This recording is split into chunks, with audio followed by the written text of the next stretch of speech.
Our first speaker is going to be Dr. Liang, who is from Texas Southern, the professor and chair of pharmaceutical and environmental health sciences. He's also the director of the Center for PK/PD and Formulation. I had the privilege to work with both him and Dr. Chow, who is going to be speaking after him on putting this together. And I've been very, very impressed with their work ethic and also just their incredible expertise. Thank you for coming. I would probably talk today about preclinical pharmacokinetics in the drug development. I want to share with you some of our experience and some of our capabilities here. As you know, that drug safety and efficacy are two major criteria for FDA to approve a drug product, and both of them are fairly closely linked with the pharmacokinetics, and which is the process of evaluating how the drug is being absorbed, distributed, metabolized, and excreted in the body. And this is a basic scheme of preclinical drug development.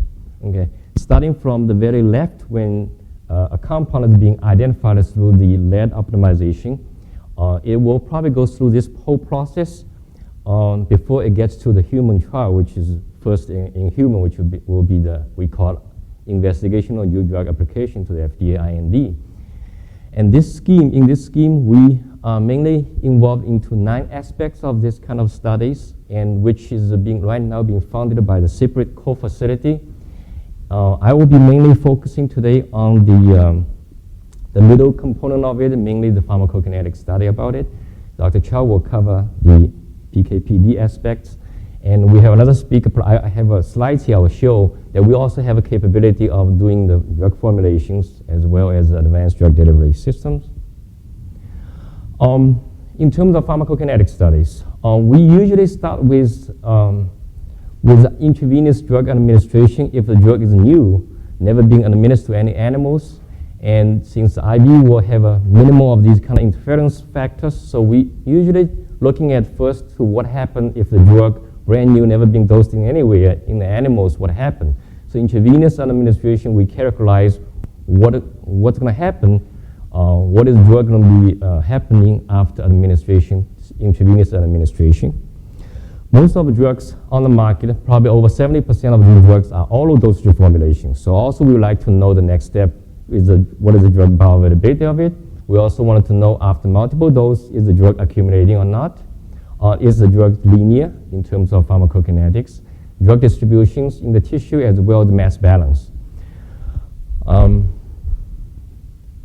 Here's an example of what is the ideal drug compound we're looking at it in terms of pharmacokinetics. So we're looking at a compound, if the compound is water soluble, good. We're looking at a compound highly permeable through this gastric small intestine, which is we can measure through the CACO2 cell. The compound has sufficient bioavailability, adequate half-life. Okay, if a compound half-life is only 1 hour, that's going to be a problem. We may have to dose very, very frequent on the other end.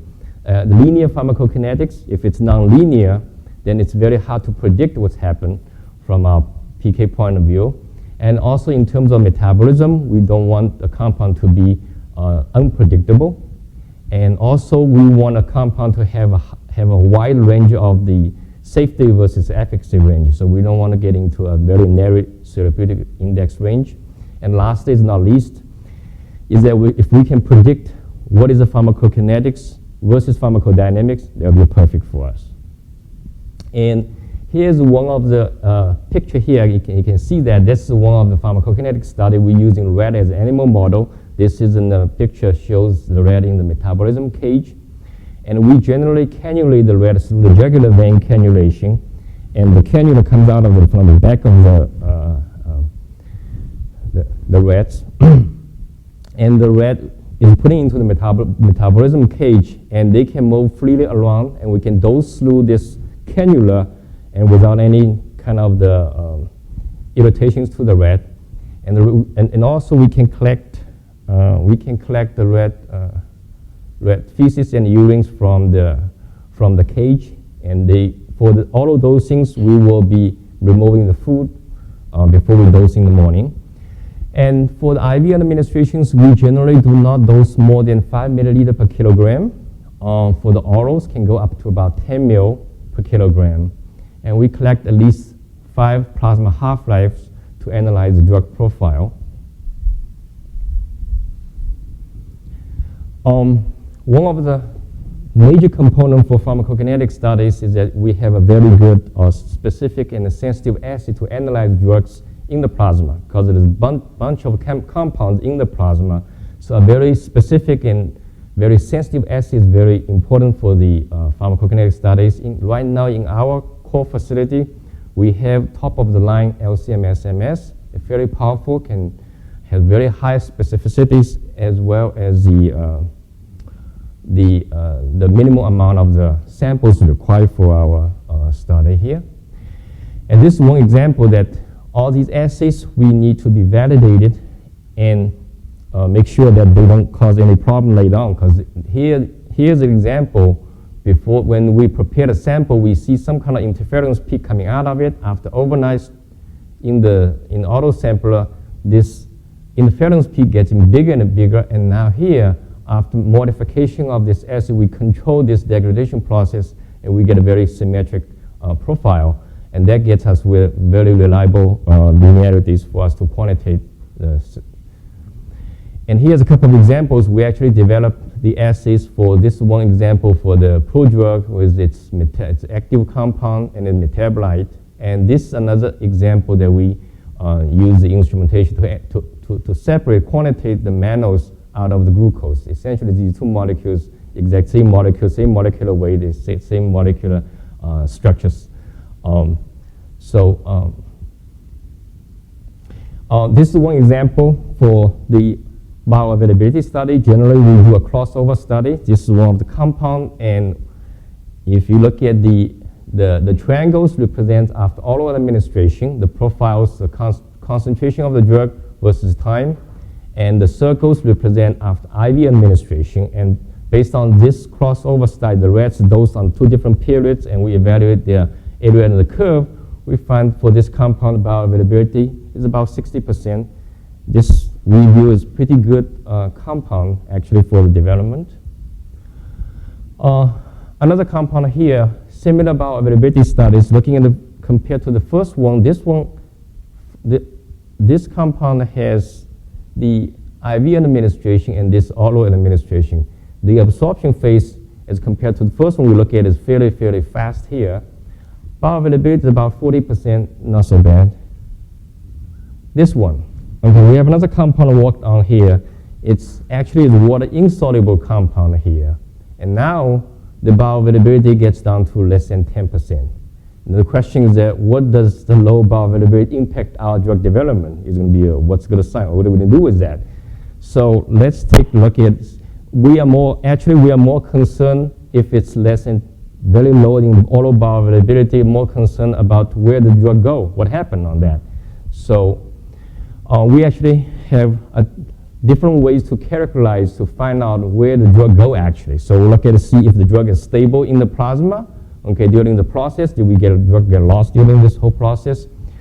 Is the drug being metabolized by cytochrome P450? If yes, what is it? Is it metabolite active? Is it metabolite toxic? So these are a series of questions coming out of here. And also the next one is that since the drug lower bioavailability, we want to find out is the drug permeable to the GI tract. Okay, and also if this drug is a substrate of P-glycoprotein, if it's pumped the drug back to the small intestine. That's why it causes low bioavailability. Also the plasma binding information as well. Along this process, of course, drug metabolism is a major issue that we need to look at. If for a new compound, we can use liver microsomes, individual CYP, or actual the hepatocytes to study the metabolite. And our core facility has this brand new time of the fly, which can have the mass down to the mass of 4 decimal points after mass. So this instrument actually can identify an unknown compound or unknown metabolite. We also have this actual in situ permeation study model. We use the live rat model, and we actually can perfuse the drug samples through the small intestine to find out how the drug being absorbed through the small intestine. And in the meantime, we can also collect some samples from blood and bile to see how the drug metabolism is going on that process. And this is FDA actually have a biological classification system.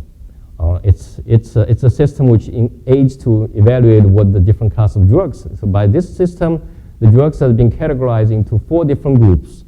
The first class 1 group is an ideal group. This class 1 group is drug usually have higher water solubility, higher GI permeability. And in that case, generally FDA will even waive the bio study or bioequivalency study as long as you can demonstrate in vitro that your product is equivalent or your product is meeting the standard. Okay. The problematic group is going to be the group number 4. Number 4 is the lower solubility, lower permeability, and that's usually very problematic and cause very highly variable in terms of drug absorption and bioavailability aspects. Most of the cancer drug, I believe, belongs to the class number 2 and class number 4. And here comes the next question. Does bioavailability actually matter? Well, probably not, because we worked on one of the anti-AIDS drug from our lab here. And turns out to be this compound, this product, the bioavailability is less than 0.1%. If you check the packaging, so they never mentioned that. I guess it is the reason they never mentioned it. But as long as you can provide us a reliable reliable data, I guess they're okay. They approved for this kind of drugs here. So we actually developed some formulation which was an improved bioavailability. But that's what happened. There's ones that has very, very low bioavailability. Well, there's a product being approved by the FDA. Here's one study we did quite a few years ago. That was when the AIDS just came out of it, and there was a Videx. It's an anti-AIDS drug. Was the second anti-AIDS drug was approved on the market. First was AZT. This was the second one. It was made by Bristol Myers Squibb here. So at the time when the drug comes out of the market, the drug itself has a bioavailability ranging from 5% to 89%. That's really crazy. Okay, now we know the drug is not stable in the stomach acid.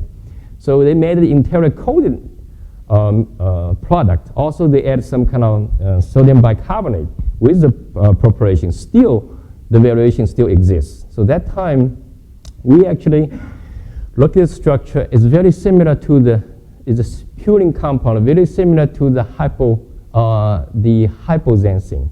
And hypoxanthine actually in vivo metabolizes to xanthine and uric acid. And this allopurinol is the one actually used for this to block this xanthine oxidase. And this actually is a product on the market. So we were looking at this interaction of the allopurinol with this DDI. And in our rat study, we find out there's a significant difference there. This AUC jumps up. So based on that study, we got a grant from NIH actually to conduct the clinical trial. So we collaborated with VA hospital. So we did 2 studies. It's 2 separate studies, but both are open label study. And one is in the healthy volunteers, one is in the AIDS patient, actual AIDS patient. So in the healthy volunteers, we give 400 milligram of the Videx. For the first day, we collect 24-hour samples. And then those subjects have been sitting home every day. They are taking another 1 pill of xyloprim, which is allopurinol, every day for 7 days. When they come back on the day 8, they take another the Videx again, 400 milligram, and then we measure their profile for 24 hours, and we'll see that here, the diadenosine alone is the concentration is significantly lower than the ones with the allopurinol. Okay, so that proves our theory was correct. So here's actually the pharmacokinetics data table. You can see that Cmax and the AUC are significantly increased when co-administered with the allopurinol, or with the allopurinol, both in the healthy volunteers and in the AIDS patients. And then once we presented the data, actually the Bristol Myers came to us and they bought our data and they put it in their packaging insert. This is what happened in the packaging insert was later on that. Another area is about the dose linearities in terms of pharmacokinetic studies. We want to find out whether when the drug is dosed proportionally increases, whether these pharmacokinetic parameters will increase proportionally. So those linearity is another things we want to check always. And this is one of the compounds we worked on with our collaborator at MD Anderson. This is actually anti-cancer drug Oncoson 72, and they made it as a prodrug to make it more stable or more pharmacokinetically suitable compound. So we actually have this Oncoson dose, and they will release this active compound, and its metabolite is also active.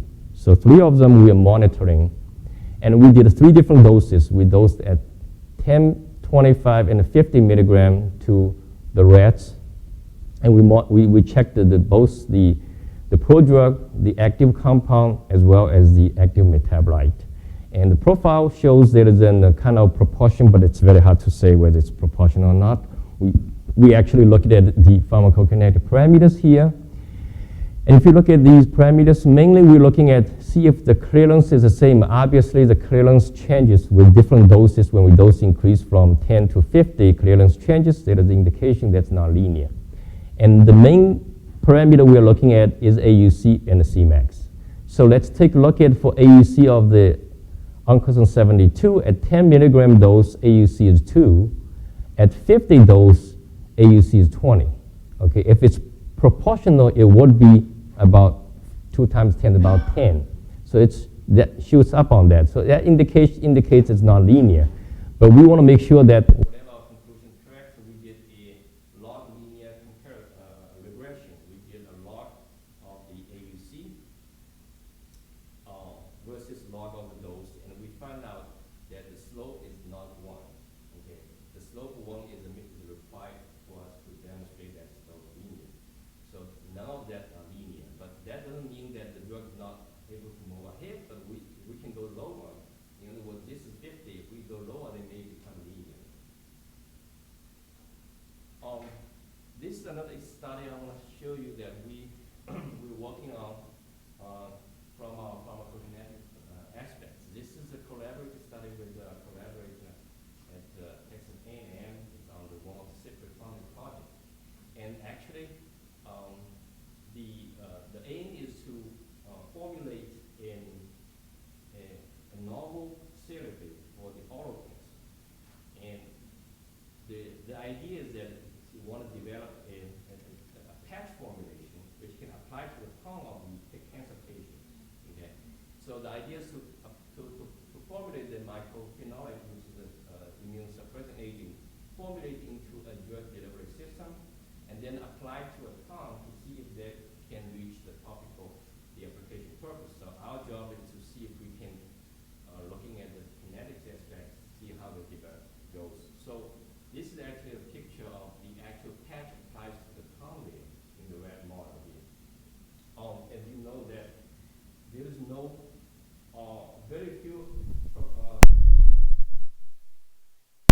mouse. We have seen some buccal administration, sublingual administration, but all those preparations has a very immediate release. When you put there, a few seconds they dissolve, it disappear. For this case here, we're going to put in the patch in the tongue for about a few hours. So the question is that, is it feasible we can leave the tongue on the red mouse for about 4 hours? And number 1 question. Number 2, if they stay there, will the drug go to the tongue? And number 3, will the drug show up in the blood? Okay. So we have all these questions to answer from our perspective here.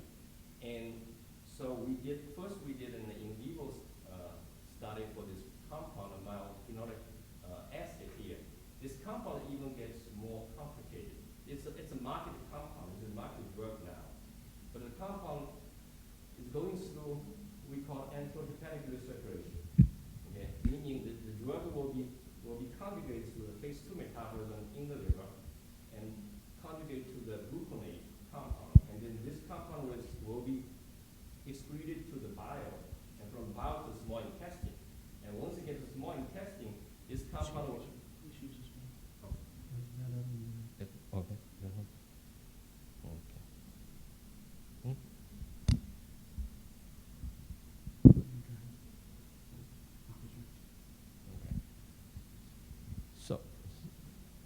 Okay, so the compound actually is going back to the small intestine, being hydrolyzed to release a parent compound being reabsorbed again. So actually you will see here, you will see a second peak coming out of it after IV administration, as well as in the oral administration. Okay?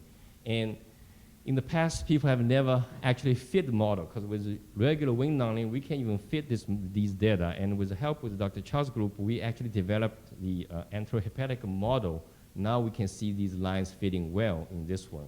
And you can see the drug has about 70% bioavailability, fairly good drug here. And this is what happened after administration to the tongue. Now, this is what you can see. This is 3 different red. And we apply for 4 hours. And you will see this is time, actually, this is time we apply total about 4 hours to put the patch on the tongue. And you will see the drug start absorbing. And right after we remove the patch, it still continue absorbs to about maximum in an hour or so before they start coming down here. And that the concentration, that's plasma concentration stayed there for about almost two days, 48 hours or so. And these are from 3 of these red studies, you can see that. And we also checked the amount of the drug in the tongue at the 4 hours when we remove these patch. We actually see about 42 microgram per gram the drug in the actual tongue. The actual amount is about 4 microgram in the red tongue there. So there's a fairly good amount of drug gets into the tongue. And that's after 20 hours after removing. It means 24 hours after we start off applying, we still have few amounts of the drug staying in the tongue. So that is actually the goal, that we want to make sure that these drugs are stays in that site of action here. This is another study we actually helped a collaborator at MD Anderson, and she's actually developing a nano drug delivery system and for an anti-cancer drug, and she had one called a non-targeted and a targeted. Both are same identical nanoparticle formulation. One is just nanoparticle formulation with a drug. This one with a small, they call target. It's small molecule, which the small molecule actually targets to a receptor. Okay, so these are so she has actually did and collect plasma samples, and for us to analyze it. So we'll look at it from kinetics point of view. Does that make sense? So this is what the data came out of it from this group of the mice study. So both are these are the same formulation. One with a target, which targets to the site. One without targeting, just nanoparticle. So you will see that here. The Cmax with the targeted ones are significantly lower. AUC was also lower, okay? But the volume is a significant increase, volume distribution. This is one of the profile for the non-target. This is profile for the targeted, okay? And we fit the data with a 2-compartmental model. So from the point here, can we explain what's going on? Does that make sense on that? It seems to be yes, because if you look at the volume term, the volume, basically the volume distribution equal to the volume of the plasma and volume of the tissue. Those two usually don't change. And then the free fraction of unbound in the plasma, which don't change because the target is for the tissue. And the free fraction in the tissue, that's the ones which is changing, because the target bring the drug to the tissue, and then basically the free fraction in the tissue decreases. That increases the volume of distribution, and that's how cause the phenomenon. It makes perfect sense in this case here. And if you look at the actual volume distribution, there's one example here with no binding. For example, the drug concentration is 10 microgram per ml here. With the tissue binding, the concentration decreases. Okay, that's how the drug plasma binding is also important in this PK analysis. I will now move more toward some PK studies in mice, because there is a lot of interest in studying the PK in mice. In the past, it has been a very big challenging to do the PK study, mainly because of the assay is not meeting the standards, because we need a large volume of plasma, which is not feasible for mice, and we have to use aggregated mice from a few different groups. We combine them together, we can only make one profile out of a group of mice. Now, with this increased assay sensitivity, now we can actually quantitate the whole PK profiles using small worm mice. And here's just an example of how the instrumentation makes difference. This is 4,000 LCMS, same model with same instrument with a higher model. The sensitivity is much higher than the advanced model instrumentation here. So when we're doing the mice PK studies, we have a few things need to consider in this kind of cases here. Is that what kind of mice string are we going to use for PK study? Are we use a healthy mouse or use xenographic mouse? Of course, a xenographic mouse is ideal. A lot of administrations, how do we select dose on that? Okay, single versus multiple dose, blood versus plasma. Our experience looks like the blood is much easier to collect. Anything from the tail, from the sampling more than 20 or 30 microliter of blood, it's going to be fairly difficult. 10 microliter is fairly feasible in this case. The matrix effect, if we're taking blood, we may see some matrix effect versus the plasma here. This is the example here. We are working on one of the anti-cancer drug of 14. We did some preliminary studies through the IV administration at 1, 5, and 10 doses. And this is one example of the 5 milligram IV dose in rat. Okay, that's in plasma profile. So based on this profile, we actually did an experiment and looking at the actual profile of this compound in mice. So we actually dosed the mice at 50 milligram per kg through IP administration, and they showed fairly similar dispositions from the mice and from the rat. The mice here, in here we actually use the blood, so we actually characterize the blood PK in this case here. So the next question is that if I want to use this one, can I predict what's going to happen after multiple dosing mice? And here you go. So we did some predictions, and Dr. Shah's group helped us on this prediction. This is what happened if, based on the data we have seen earlier, if I dose every 24 hours, the steady state concentration ranging probably about 45 nanogram per ml. Okay, if I shorten the dosing period to about 12 hours, the C steady state increased to about 90 nanogram per ml. Every 6 hours, you get a C steady state about 180.